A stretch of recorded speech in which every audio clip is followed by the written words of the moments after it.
샬롬, 좋은 날입니다. 오늘도 복된 날 되시길 바랍니다. 지난 주일 함께 우리가 만나서 예배를 드리지 못했는데 여러분들께서 각자의 가정에서 드린 그 정성껏 드린 예배를 하나님께서 다 기쁘게 받으셨으리라 믿습니다. 오늘은 창세기 41장 말씀을 통해서 함께 은혜를 나누고자 합니다. 오늘 말씀 1절에 보면 만 2년에 바로가 한 꿈을 꾸게 되었다라고 말하고 있습니다. 이 만 2년 동안 요셉이 있었던 감옥의 이 시간은 요셉의 인생에 있어서 가장 힘든 시간이 아니었을까 생각이 됩니다. 요셉을 단련하시고 다듬어 가셨던, 훈련하셨던 하나님께서 요셉의 인생의 마지막으로 주신 그런 시간이 아니었을까 여겨집니다. 이제 하나님의 시간이 된 것 같습니다. 하나님께서는 바로 왕에게 한 꿈을 주셨습니다. 그 꿈의 내용이 그런 것이었죠. 나일 강가에 아주 살찐 암소 7마리가 있었는데 그 뒤에 올라온 흉측한 마른 암소 7마리가 그 살찐 암소를 다 잡아먹었다라는 것이었고, 두 번째 꿈은 아주 충실한 7 이삭이 있었는데 마른 7 이삭이 나와서 그 충실한 7 이삭을 다 잡아먹었다라는 것입니다. 아주 끔찍한 내용의 꿈이죠. 바로왕은 아침에 일어나서 이 꿈 때문에 번민하였습니다. 그래서 애굽의 모든 술사와 박사를 다 불러 모아서 꿈을 해석하게 하였죠. 그러나 어느 누구도 바로왕의 꿈을 해석하는 이가 없었습니다. 그때 그 모든 일을 옆에서 지켜보던 이 술 맡은 관원장이 2년 전에 있었던 일이 번뜩 기억에 난 것입니다. 자신의 허물로 그렇게 감옥에 갇혀 있었을 때 요셉이라는 청년을 만났는데 그 히브리인 요셉이 자신과 떡 맡은 관원장이 한 번에 꾼 그 꿈을 아주 정확히 해석을 해주었고 그 해석대로 됐다는 것이죠. 바로 왕에게 그래서 그 요셉을 적극 추천했습니다. 꿈 전문가라고 말했는 것이죠. 그래서 바로 왕은 요셉을 바로 불러들였습니다. 요셉은 수염을 깎고 옷을 입고 바로 왕에게 그렇게 나아가게 되었죠. 바로가 그 요셉에게 묻습니다. 내가 들어보니 너는 꿈을 들으면 등이 푼다 하더라. 그 말이 진짜냐? 요셉이 바로에게 말합니다. 16절 이렇게 말합니다. 요셉이 바로에게 대답하여 이르되 내가 아니라 하나님께서 바로에게 편안한 대답을 말씀해 주실 것입니다. 우리가 철부지와 같았던 17세의 요셉을 생각해 보면 참으로 성숙한 신앙인의 모습을 보게 됩니다. 요셉은 자기를 그렇게 말하고 자기를 드러내지 않습니다. 그가 두 관원장의 꿈을 해석해 줄 때도 해석은 하나님께 있지 않습니까? 내가 하는 것이 아닙니다. 라고 말하고 있듯이 오늘 바로에게도 내가 아니라 하나님께서 바로 당신에게 편안한 대답을 해 주실 것입니다. 여러분, 성숙한 믿음의 사람은 하나님이 하셨다. 하나님께서 은혜 주셔서 그렇게 된 것입니다. 하나님을 앞세웁니다. 하나님을 고백합니다. 그것이 성숙한 신앙인의 모습이고 고백이죠. 요셉은 어떻게 보면 꿈의 은사를 받은 사람입니다. 꿈을 자기도 꾸었을 뿐만 아니라 남들이 꾸는 꿈도 잘 해석을 해주는 특별한 은사를 가지고 있었죠. 그래서 나에게는 이런 능력이 있다고 자랑할 만도 합니다. 그러나 자기가 한 것이 아니라 하나님이 하셨다고, 하나님이 해결의 방법이 있으시다고 그렇게 말을 하고 있는 것을 보게 되죠. 그런 요셉에게 이 바로왕이 자기가 꾼 꿈의 이야기를 아주 자세하게 다 이야기해 줍니다.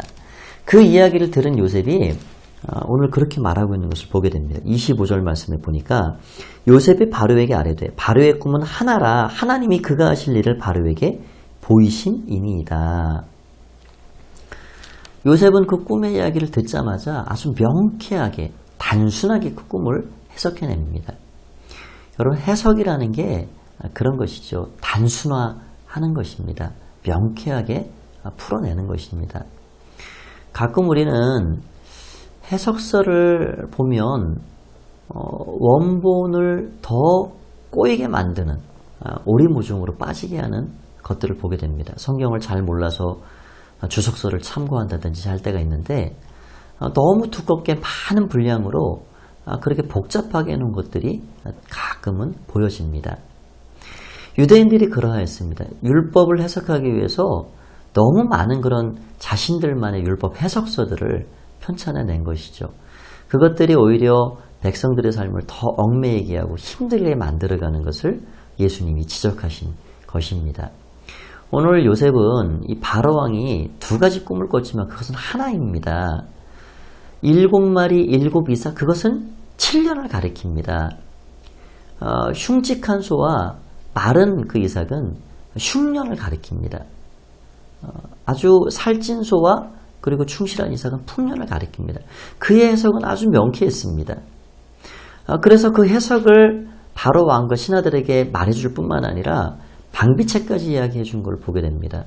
왕이시여 왕은 이 땅에 가장 지혜롭고 총명한 한 사람을 택해서 7해 동안 있을 풍년의 소출을 잘 저장해 놓고 그 7해 동안 이어질 그 흉년의 때를 잘 준비해야 합니다.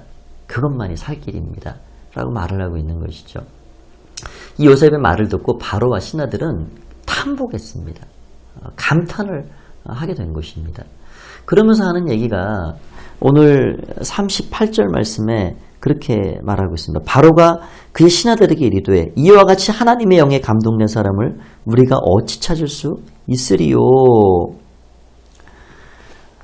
바로 왕은 하나님을 알지도 못하고 지식도 없는 사람인데 요셉 너는 하나님께 감동된 사람 같다 라고 말을 하고 있는 것입니다. 이게 요셉의 삶이 만들어낸 결과이죠. 이게 하나님의 나라를 위한 요셉의 선교입니다. 아브라함도 그랬고 이삭도 그랬죠. 그 주변에 있는 사람들로 하여금 내가 너를 보니 하나님이 너와 동행하신 것 같다. 하나님이 너와 함께 하시는 것 같다 라는 이야기를 들으며 믿음의 조상들은 살았습니다. 오늘 요셉도 하나님 앞에 신실하고 사람들에게 신뢰를 주는 그런 정말 변치 않는 삶을 살아갔을 때 다른 사람들의 입술로 하여금 내 삶을 보니 하나님의 영이 너와 함께하는 것 같다라는 이야기를 듣고 있는 것이죠. 그래서 이 바로와 신하들은 이 땅에 너와 같이 하나님의 영에 감동된 자는 없다. 너를 이 나라의 총리로 삼는다 하면서 그에게 세마포 옷을 입혀주고 인장반지를 끼워주고 또 버금술에 태워서 모든 사람의 무릎을 꿇게 만들고 그 나라의 2인자로 그 요셉을 총리로 세우게 되는 것을 보게 됩니다.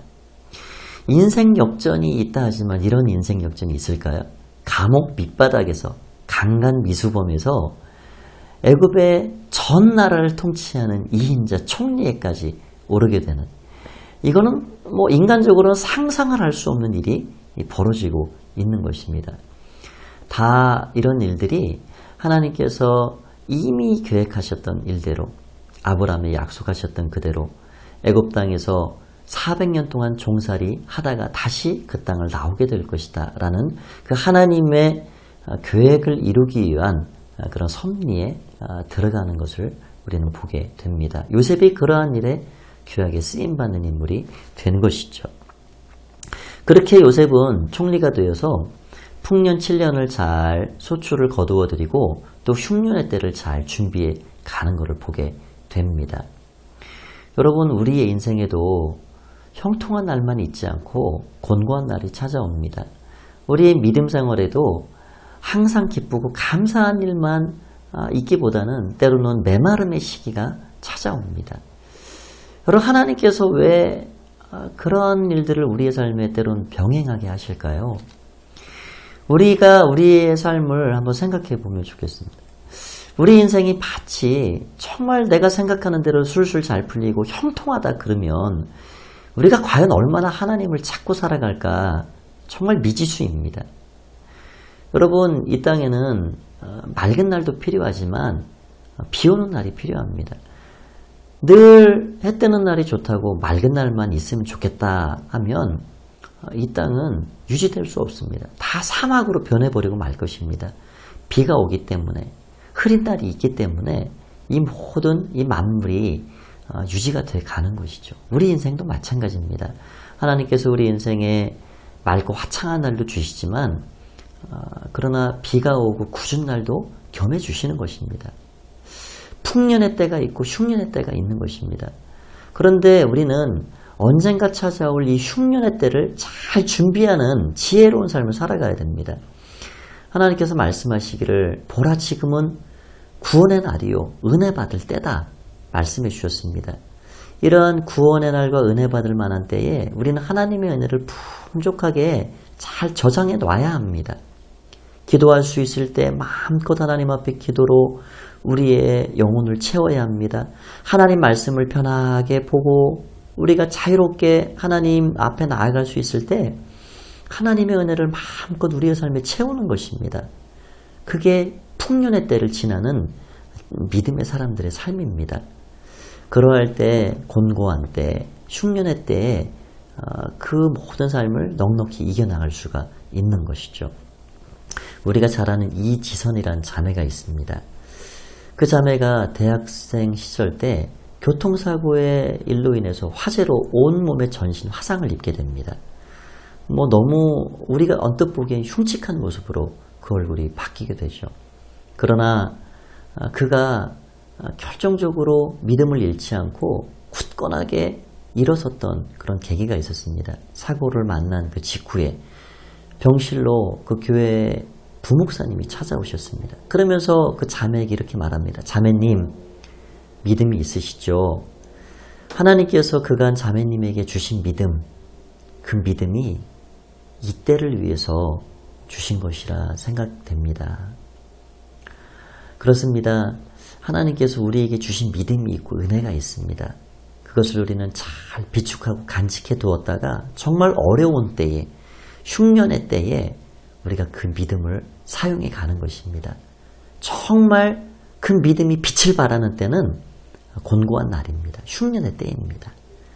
우리가 어려운 날 낙심하고 포기하고 주저앉는 것이 아니라 요셉처럼 하나님이 주신 은혜를 늘 간직하면서 그렇게 우리의 인생을 믿음으로 승리하는 삶을 살아가야 하겠습니다. 오늘도 복된 하루 되시고요. 우리 주님과 동행하는 그런 은총이 여러분의 삶에 가득 넘치시기를 간절히 축원드립니다. 기도하겠습니다. 살아계신 하나님, 은혜를 감사합니다. 오늘 감옥 가장 밑바닥에서 애굽 땅의 2인자 총리의 자리까지 올라가는 요셉의 삶을 보았습니다.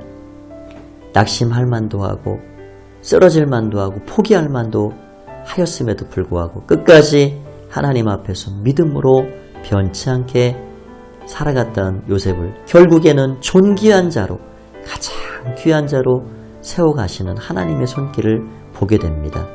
우리 모두도 풍년의 때를 잘 보내고 은혜를 간직하고 흉년의 때를 믿음으로 잘 통과하며 승리하는 삶을 살아가는 지혜로운 자들이 다 되게 하여 주시옵소서.